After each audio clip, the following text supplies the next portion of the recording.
চলুন আপনাদের সাথে কুষ্টিয়ার ঐতিহ্যবাহী পোড়া রুটি আপনাদের সাথে আমি শেয়ার করি। আশা করছি ভালো লাগবে। হ্যালো এভরিওয়ান, আসসালামু আলাইকুম।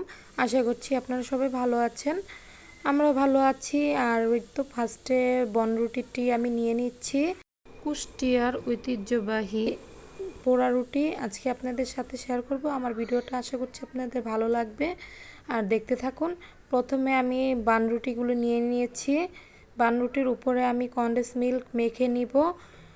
আর কনডেন্স মিল্ক মেখে নিব, আর যাদের বাসায় কনডেন্স মিল্ক না থাকবে তারা আপনারা গুঁড়া দুধটাকে একটু পানি মিক্স করে, হালকা পানি মিক্স করে ঘনত্ব করে এটাকে মাখিয়ে নেবেন।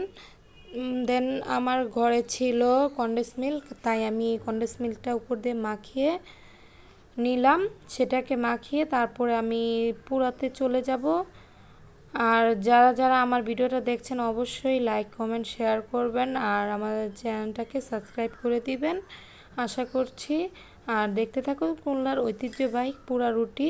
আর এটা কিন্তু খেতে খুবই মজাদায়ক একটা খাবার, বিকেলের নাস্তা আপনারা হিসাবে খেতে পারেন। খুবই মজা, ছোট বড় সবাই খেতে ভালো লাগবে, খুবই টেস্ট পোড়া রুটিটা। যাই হোক, এখানে আমার এই তো কনডেন্স মিল্ক মাখানো হয়ে এসেছে। সেটাকে আমি চুলায় নিয়ে যাব, গ্যাসের চুলায় পুরবো। আশা করছি আপনারা দেখবেন।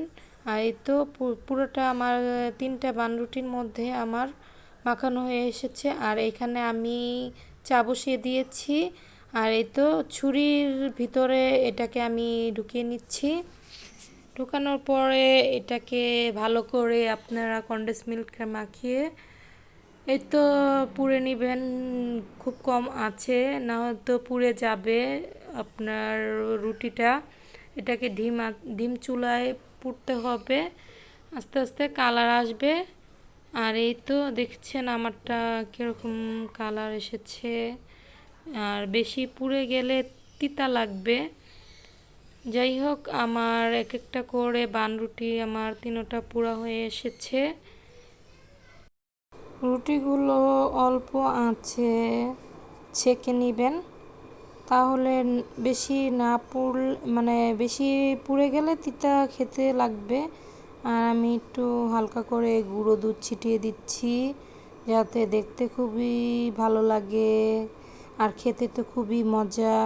খুবই বিকেলের নাস্তার জন্য এটা পারফেক্ট, সবাই পছন্দ করবে, ছোট বড় সবাই সকলে।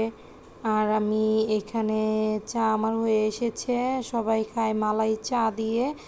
কারণ আমি দোকানে খেয়েছিলাম মালাই চা আর রুটি, প্রায় পড়েছে 70 টাকা, কিন্তু তেমন ভালো লাগেনি মালাই চাটা, তাই মালাই চা আমি বানালাম না।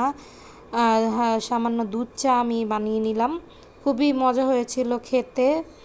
আর আমি মাটির কাপের মধ্যে নিয়ে নিয়েছিলাম। মাটির জিনিস আমার কাছে খুবই ভালো লাগে।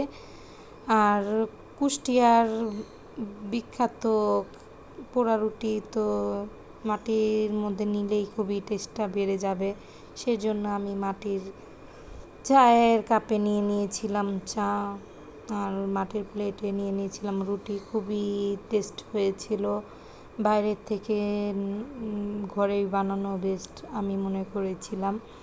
আর খুবই মজা লেগেছিল। এই যে আমাদের ফাইনাল লুক, কুষ্টিয়ার বিখ্যাত পোড়া রুটি আর চা, খুবই মজা হয়েছিল। আশা করছি আমার ভিডিওটা আপনাদের ভালো লাগবে, আর আমার পেজটাকে ফলো দিবেন।